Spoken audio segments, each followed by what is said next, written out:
بسم الله الرحمن الرحيم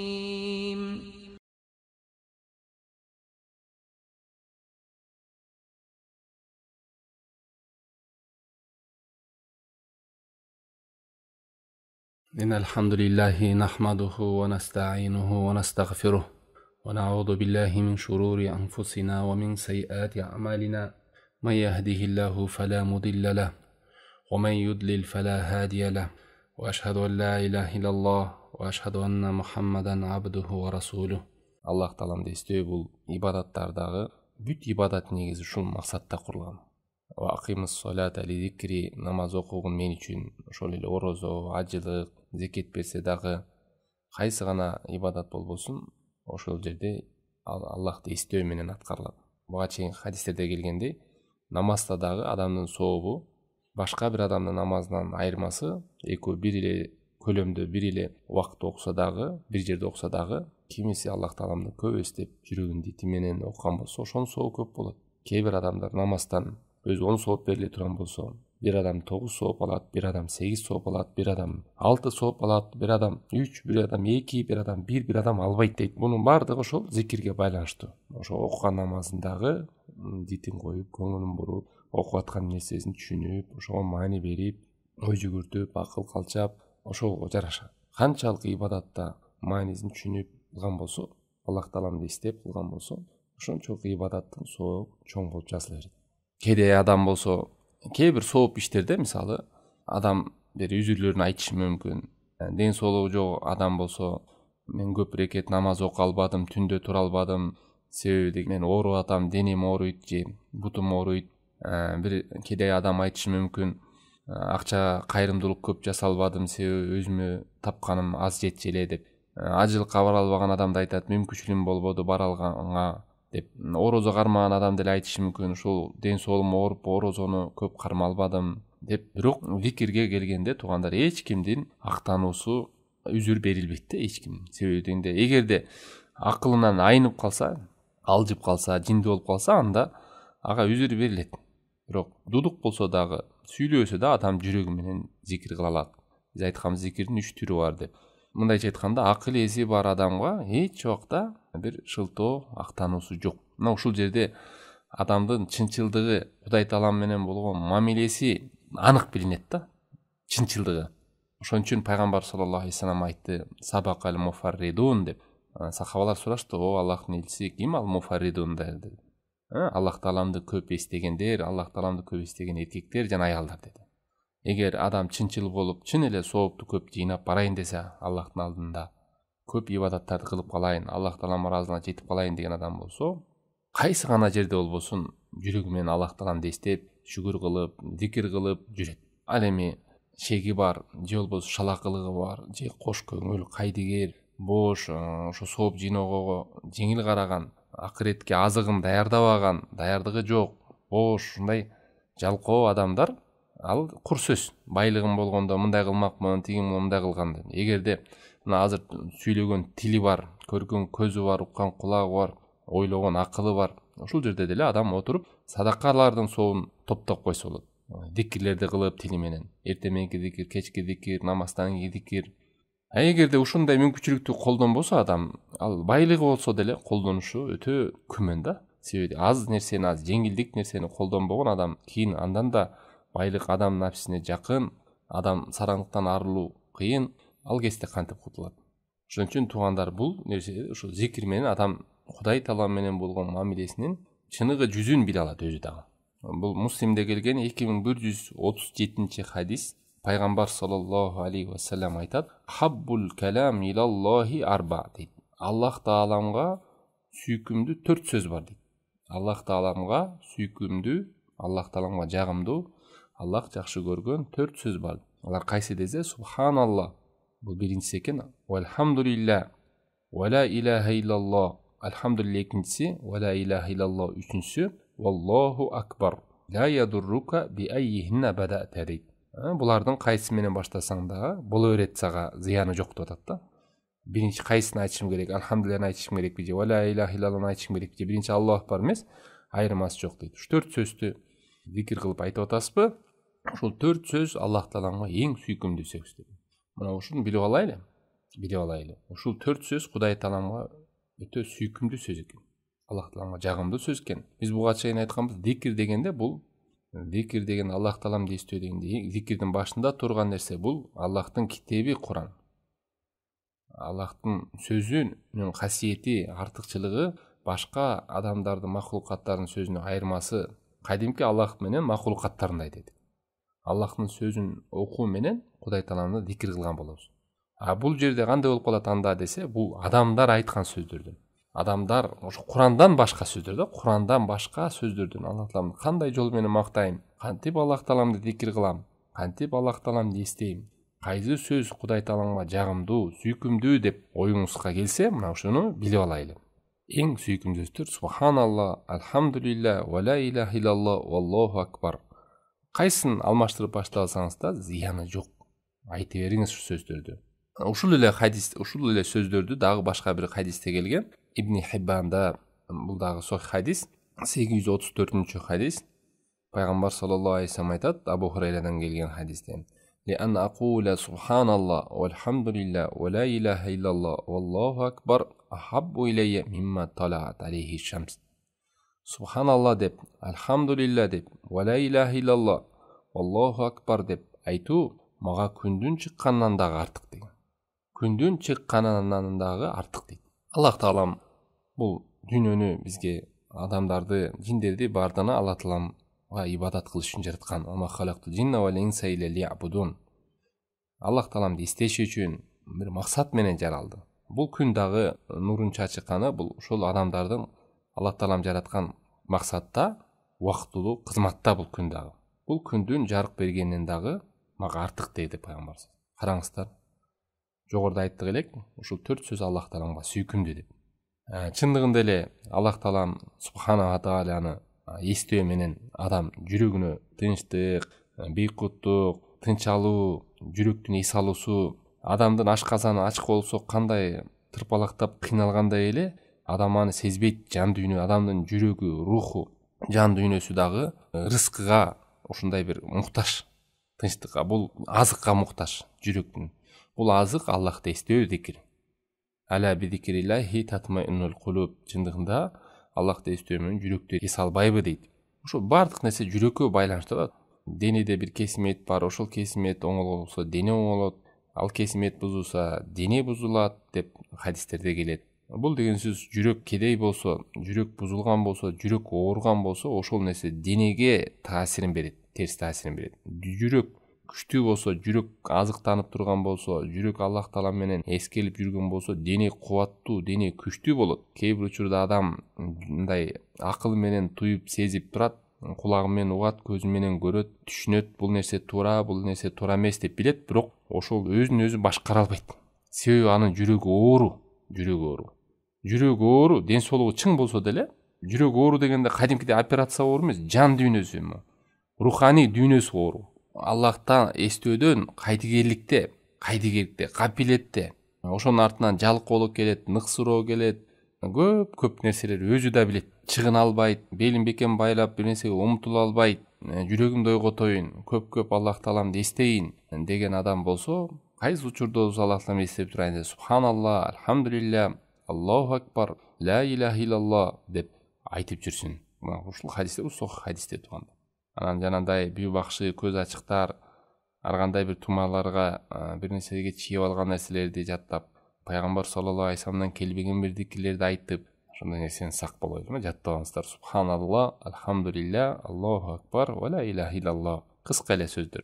Анан айта кетиш нерсе. Бул зикир дегенде, ушул келген пайгамбар саллаллаху алейхи вассаламдан келген зикирлерди адам айтууда сооп ала берет. Оозунан чыккандан кийин ал нерсеге сооп жазыла берет дейт алымдар.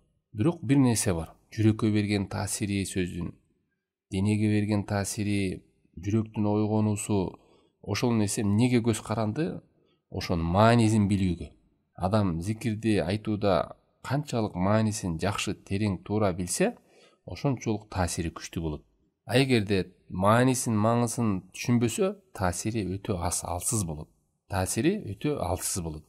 Мисалы, Субханалла дегенде мааниси эмне? Субханалла дегенде Алла Тааламды, улук Аллах Тааламды бардык кемчиликтерден аруу таза деп айтат. Субханалла дегенде Аллах Таалам бардык кемчиликтерден аруу таза. Аллах Тааламды мен улуктаймын. Ар бир Аллахка ылайык келбеген нерселерден мен аруу көрөмүн. Адан таза, пак көрөмүн деп Аллах Тааламды даңа салып атасыз. Субханалла дегенде Аллах Таалам абсолюттук түрдө эч кандай кемчилиги жок алат деп аруулап, Аллах Таалам бардык айып кемчиликтерден таза деп айтып атканыбыз да. Алхамдулилля деп атканыбызда Аллах Тааламга сиз мактоо айтып атасыз. Аллах Тааламды сүйүү менен улуктугуна, Аллах Тааламдын нематтарына бизге берген сан жеткиз, баа жеткиз. Аллах Тааламга шүгүр кылып, Аллах Тааламды мактап атасыз. Улуктап жана сүйүү менен. Эгерде бир адамды сүйбөй эле, жөн эле жакшы көрбөй эле мактаса, ал эки жүздүүлүк, андагы жок нерсе менен мактап коюу болсо. Аллах Тааламды биз мактаганда, Аллах Тааламдын улуктугуна, Аллах Тааламды сүйүү менен бизге берген нематтарына баа жеткиз, сан жеткиз. Алхамдулилля, Аллахка шүгүр, Аллахка мактоолор болсун деп жакшы көрүү менен, улуктоо менен, мактоо айтуу менен, хамд сана деген бар ушу мактоолор. Ушул нерселерди айткандан кийин жүрөк сезиш керек. Ла илаха иллаллах деп кайталап аткан кезде, ай ла ма'буда би хаккин иллаллах. Аллахтан башка сыйынууга татыктуу эч ким жок. Менин улуктаганым дагы Аллах, жалгыз сыйынганым дагы Аллах. Аллахтан башка эч кимге мен жалынып жалбарбайм. Эч кимге жүрөгүмдү байлабайм. Эч кимден кыл тетип көңүлүмдү бурбаймын. Бардык нерсе Аллах Тааламдан. Аллах Таалам өзү гана ибадатка татыктуу деген нерсени айтып аткан кезде жүрөктү байлайсыз Кудай Тааламдын өзүнө. Аллаху акбар дегенде Аллах Таалам бардык нерседен улук, бардык нерседен чоң. Ушундай нерселерди айтканда жүрөк менен тилден чыккан сөз жүрөк менен байланышып турса, сөзсүз зикирдин таасири берет, иман көтөрүлөт. Аллах Таалам менен болгон байланышты сезесиз. Аллахты эстөө менен. Сиз Аллах Тааламды эстесеңиз, Аллах Таалам сизди эстейт. Анан тил быдылдап, кээ бир узун тесмесин алып алат да, бирөө менен сүйлөшүп коюп, тесмесин тартмыш болуп коет, бир нерселерди пландай берет. Андай эмес зикир деген. Зикирди айтканда ошол маанисин эмнени айтып атасыз, адам түшүнүш керек. Пайгамбар саллаллаху алейхи вассалам учурунда ошол бир сахаба динден жүз буруп, ошол нерседен качып не кылганда, карасаңыздар, мурунку сахабалар, табииндер кандай сөзгө маани берген, Аллах Тааламдын келген сөздөргө, зикирлерге кандай маани берген. Эмнеге сен бул динден жүз бурасың деп атат да Адиге пайгамбар саллаллаху алейхи вассалам. Неге динден сен жүз бурасың? Аллаху акбар. Аллахтан да улук нерсе барбы? Сен бул динди таштап, исламды таштап, кайсы бир мындан да бир улук, Аллахтан да улук нерсени таптыңбы сен деп суроо берген, жооп бере алган эмес да. Андай болсо, неге сен бул динден жүз бурасың? Бул динден качып кайда барасың? Аллахтан да улук ким бар сен үчүн? Аллаху акбар деген бир сөз менен адамдын ою бурулган. Караңыздар, мааниси Аллаху акбар. Аллахтан да улук, бул динден жүз буруп, бул динди таштап кайда барасың? Аллахтан да улук башка бирөөнү таптыңбы сен деп. Кахф сүрөсүндө 46 аятында Алла Таалам айтат: Ал-малу вал-бануну зинатул хаятид дунья вал-бақиятус солихату хойрун инда роббика саваба ва хойрун амала. Мал, жандар, бала чакалар дүйнөнүн кооздуктары дейт. Ал эми ал-бақиятус солихат, солих калган амалдар, солих калган жакшы калуучу амалдар Роббиңдин алдында эң жакшы сооп жана эң жакшы үмүт дейт. Алымдар айтат, ушул 4 сөз ушул ал-бақиятус солихатка кирет дегенде. Караңыздар, дүйнөнүн кооздугу дейт. Албетте, акча, мал, мүлк, бала чака бул дүйнөнүн кооздугу, бирок Кудайдын алдында сен кайтып бара турган жериңде сен үчүн жакшы болгон чоң үмүт, чоң жакшы, чоң сооп нерсе бул сакталган. Бул сакталып калуучу солих амалдарың деген. Ал эми акча, бала чака деген бул убактылуу нерсе. Акча бул дүйнөдө үзүлүп кеткенче ошол акчаңан пайдаланасың, жашооң жеңилденет, бирөө муктаж болбойсуң. Ал эми сени менен түбөлүктүү калуучу амалдар бул окуган намазың, берген зекетиң, кылган жакшы амалдарың, ажылыгың, умураң, субханалла, алхамдулилля, Аллаху акбар, ла илаха иллаллах деп айтканың, Куранды окуганың, илим алганың, пайдалуу, бирөөлөргө жакшылыкка чакырганың, жамандыктан кайтарганың, тууган урук менен мамилени улаганың, ата-энени сыйлаган, үйдөгү бала чака, аял жакшы мамиле кылуу, кол алдындагыларга жакшы мамиле, айбандарга, жалпы эле адам затына жакшы мамиле кылуу, ошонун артынан бакиятус солихат кылган жакшы амалдарыңдан китебиңе сооптордун жазылып калышы, ошол сооп амалдарың менен кыямат кайымда бар Аллахтын алдына барганда бул эң жакшы сооп, эң жакшы үмүт. Алла таалам айтып атат, бул дүйнөнүн негизи акча, бала чака, ооба дүйнөнүн кооздугу, бирок Кудайдын алдында эң жакшы сооп сен үчүн, эң жакшы үмүт бул албакияту солих. Соопторун калып калуучу амалдар, соопторун калып калуучу амалдар деп атат. Адамдар ошон үчүн бул сооп иштерде талашып, умтулуп жарышыш керек. Фалиятанафасил мутанафисун, ошол нерседе жарышкыла деген. Жарышкыла. Ушул нерсеге биз муктаж болобуз. Бул нерсе сакталып калуучу нерселер. Ал эми дүйнөнүн кооздуктары, тапкан акчалар өлгөндөн кийин алар калат. Бизге пайдасы жок алар.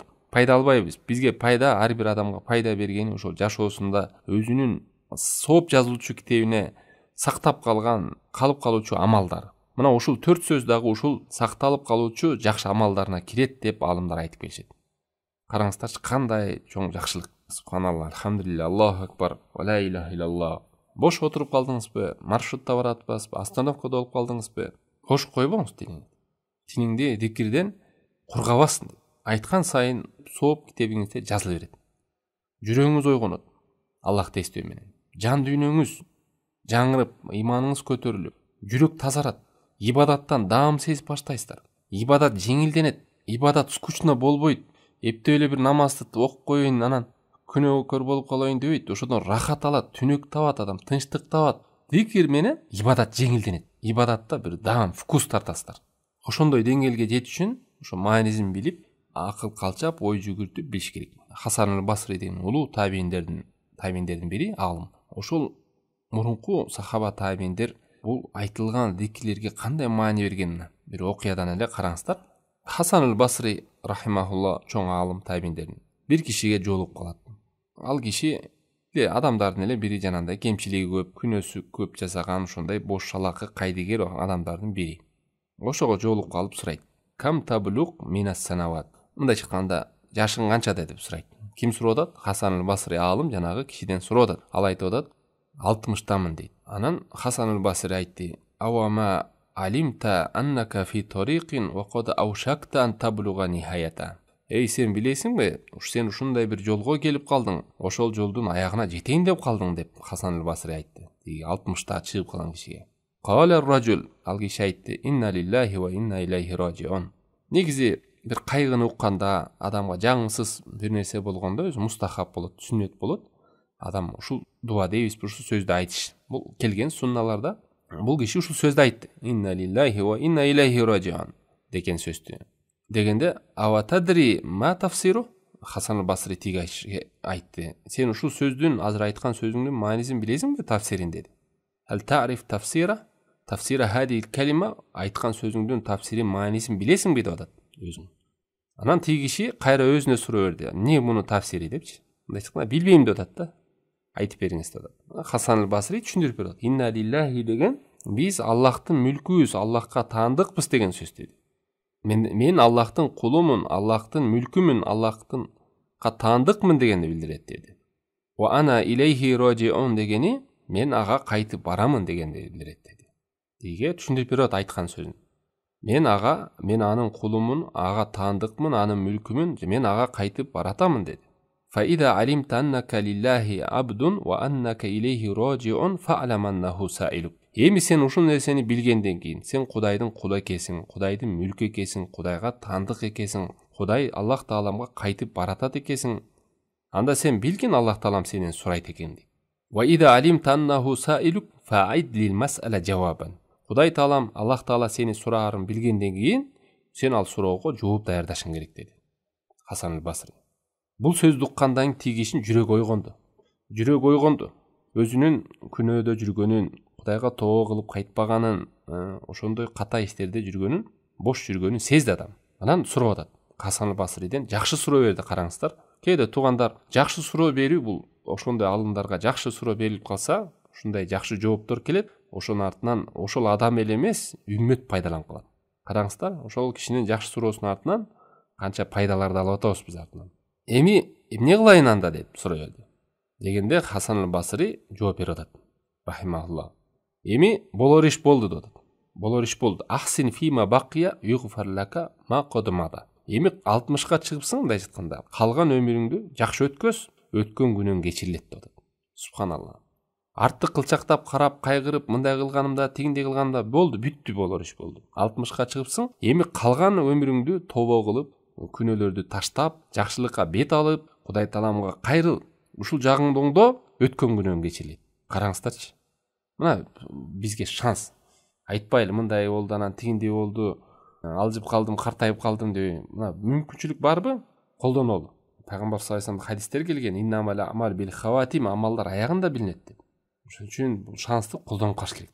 Андан кийин айтат, фа иннака, башка бир хадистерде айтат, фа иннака ин асата фима бакия ахаста фима бакия ва фима мада. Калган өмүрүңдү да жаман өткүзсөң, тоо кылбай. Анда ошол калган өмүрүңдү да күнөөсүн мойнуңа аласың. Жана өткөн буга чейин да шалакы бош болуп келген кылган туура эмес күнөөлөрүңдү да мойнуңа аласың. Экөөнү бирдей аласың. Ал эми калган өмүрүңдү жакшы өткөзгөн болсоң, өткөн күнөөлөрүң кечирилет дейт. Бул дагы ошол жана Пайгамбар саллаллаху алейхи вассалам хадисинде айткандай, амалдар аягында билинет дейт. Бул окуянын биздин айтып аткан зикирге эмне тиешеси бар деп бирөө ойлонушу мүмкүн. Бул окуянын биз айтып аткан зикирге эмне тиешеси бар? Суроо барыңыздарга. Биз айтпадыкпы? Адам айтылган сөздөргө инна лиллахи ва инна илайхи раджиун деген, биз Аллахтын кулубуз, биз Аллахка кайтып баруучубуз деген сөздү көбүз айтып жүрөбүз.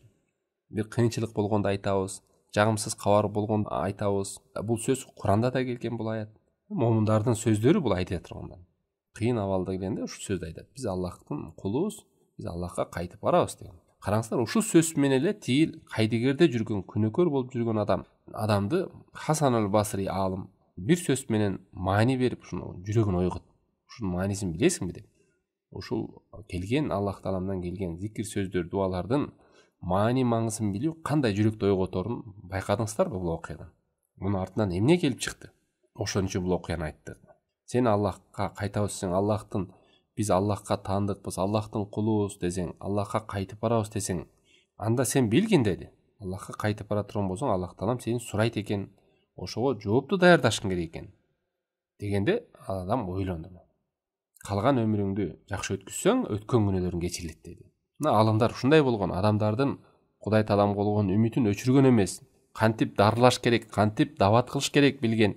Кээ бир адамдар бир күнөө иштен өлүп калса, аны кайра кубаттап, жакшы жолго чакырган ордуна аны коркутуп, үркүтүп, сени Кудай кечирбейт, сен болбой калдың, жарабай калдың деп, Аллах сактасын, аны адан бешбетер алыстатып салгандар бар.